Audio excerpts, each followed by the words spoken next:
Welcome to our YouTube tutorial on how to enable vibration in WhatsApp calls notifications. If you're someone who doesn't want to miss any important calls on WhatsApp, enabling vibration can be a great help. Let's get started.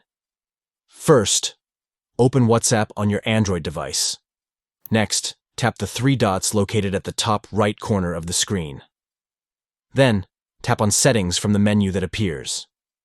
Now, tap on Notifications from the list of options. Under the Calls section, tap on Vibrate. Here, you have the option to select either a short or long vibration for your call notifications. Simply choose the one that best suits your preference.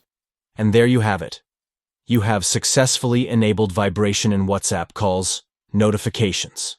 Now, you'll never miss an important call again. Thank you for watching our tutorial. Don't forget to like, share, and subscribe for more helpful tips and tricks. Until next time, happy chatting on WhatsApp.